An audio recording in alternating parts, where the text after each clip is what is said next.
البدع والأهواء، أهل البدع العقائدية وأهل البدع السياسية. نقول بيننا وبينكم السلف، بيننا وبينكم الكتب، كان فيقول البدع بيننا وبينكم.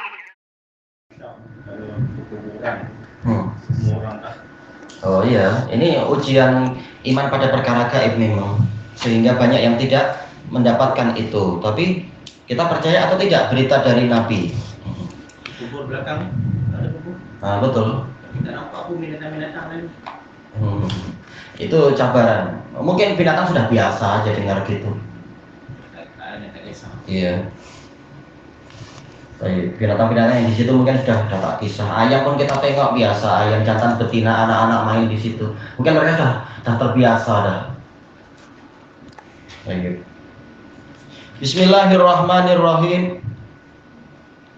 Qala Imam Al-Bukhari rahimahullah. Kita masih di bab yang ke-36, masuk ke hadisnya. Al-hadisus samin wal arbaun. Hadis yang ke-48. Haddatsana Muhammad ibnu Ar'arah. Qal haddatsana Syu'bah an Zubaid qal sami'tu Aba Wa'il anil Murji'ah. Baik, jadi ini ceritanya terkait dengan Sa'altu Aba Wa'il anil Murji'ah. Pertanyaan Zubaid, yaitu saya bertanya kepada Abu Wa'il tentang Murji'ah. Faqal haddatsani Abdullah. Maka Abu Wa'il mengatakan, Abdullah yaitu Ibnu Mas'ud radhiyallahu an menyampaikan hadis kepada saya, anna Nabiyya sallallahu alaihi wasallam qala, bahwasanya Nabi sallallahu alaihi wasallam bersabda, sibabul muslim fusuq. Mencaci seorang muslim itu adalah kefasikan, yaitu dosa besar. Wa qitaluhu kufur. Memerangi seorang muslim adalah kekufuran. Baik. Hadis ini diriwayatkan oleh Imam Bukhari dari guru beliau Muhammad ibnu Ar'arah. Beliau ini adalah Abu Abdillah Al-Basri Siqah. Jadi ini ulama Basrah. Qala haddatsana Syu'bah. Syu'bah terulang banyak sekali. Amirul Mukminin Abu Bistam, Syu'bah ibnu Al-Hajjaj Al-Azdi Al-Basri. Baik. Kemudian dan beliau Siqah, bahkan lebih dari Siqah. Wa ilahi muntaha at-tasabbut fil Basrah. Puncak dari penelitian hadis pada beliau di Basrah di masa itu, di masa pemerintahan siapa ini? Abu Ja'far Al-Mansur. An Zubaid.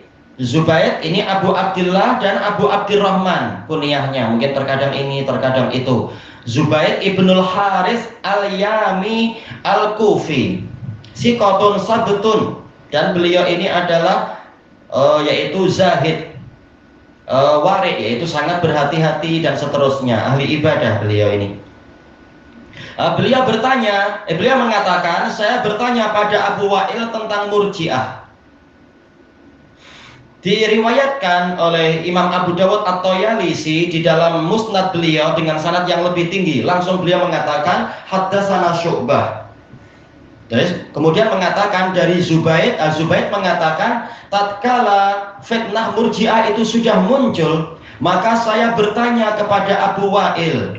Nah, inilah ceritanya. Jadi saya bertanya kepada Abu Wa'il tentang Murji'ah, itu maksudnya adalah bagaimana pandangan Anda tentang ucapan-ucapan mereka itu, maqalatul Murji'ah.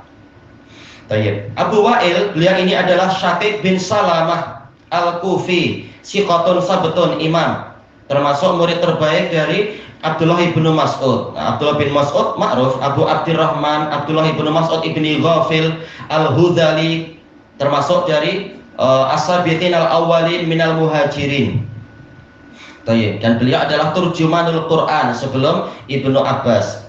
Biografi beliau panjang sekali dan yaitu manaqibnya banyak. Anna Nabiyya sallallahu alaihi wasallam qala, bahwasanya Nabi sallallahu alaihi wasallam bersabda, sibabul muslim fusuq. Sibab ini wazan fi'al, ada dua kemungkinan. Sebagian ulama mengatakan dari as-sabbu, sabba yasubbu, yaitu mencaci. Baik. Sibab boleh jadi fi'al, maknanya adalah tafa'ul, yaitu tasab, yaitu saling mencaci antara yang melakukan dan yang terkena, yaitu saling membalas. Ini jamak taksir, sibab. bukan jamak tetapi menunjukkan mufa'alah. Dia masdar yang menunjukkan mufa'alah. Seperti khilaf bermakna apa?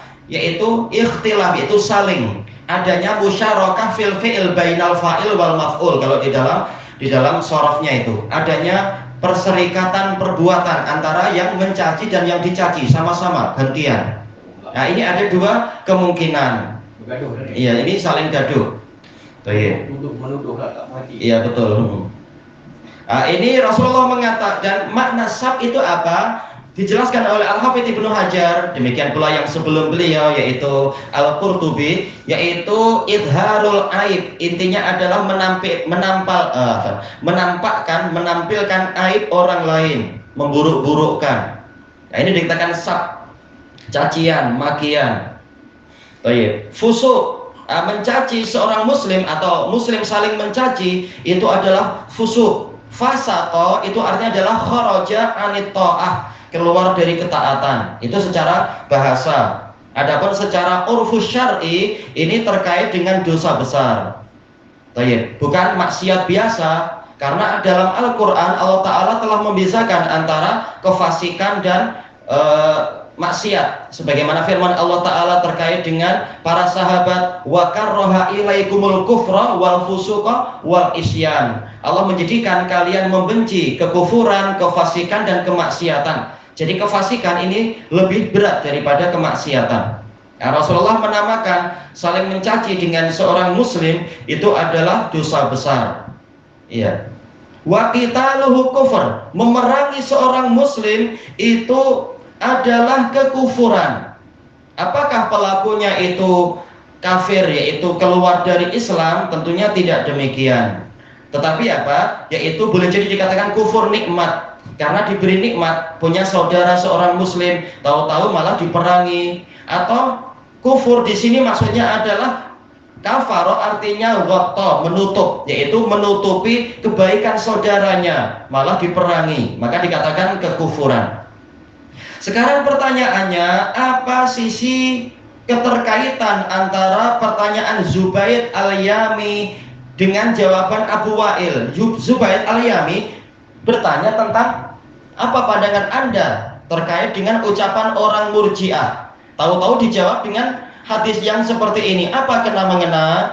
Jadi kata beliau, hadis ini di sini Rasulullah SAW menetapkan bahwasanya keimanan itu terkadang turun dari kesempurnaannya, disebabkan oleh saling mencaci sehingga orangnya jadi pelaku dosa besar, atau bahkan saling membunuh atau memerangi, ini dosanya lebih besar lagi, sangat jauh dari kesempurnaan iman. Ini menunjukkan bahwasanya kemaksiatan, dan semakin besar kemaksiatan akan semakin mengurangi iman. Maka di sini terbantahkan ucapan Murji'ah yang mengatakan la yadurru ma'al imani dzambun. Dosa tidak akan membahayakan selama orang memiliki iman. Justru apa? Jangankan orangnya, imannya sendiri terkena bahaya, imannya semakin berkurang, apalagi orangnya. Boleh jadi dia akan masuk neraka sekian lama. Nah, di sini terbantahkan ucapan Murji'ah yang mengatakan iman tidak bertambah dan tidak berkurang, tidak bertambah dengan sebab ketaatan dan tidak berkurang dengan sebab kemaksiatan. Iman itu selalu sempurna, kata orang-orang Murji'ah. Nah, inilah sisi bantahan terhadap Murji'ah dari hadis tersebut, sebagaimana dijelaskan oleh Al-Hafidz Ibnu Hajar rahimahullahu ta'ala. Sekarang pertanyaannya adalah, apa keterkaitan hadis ini dengan bab kita? Bab kita bicara apa? Imam Bukhari, seorang mukmin dia khawatir amalannya akan gugur dalam keadaan dia tidak menyadarinya.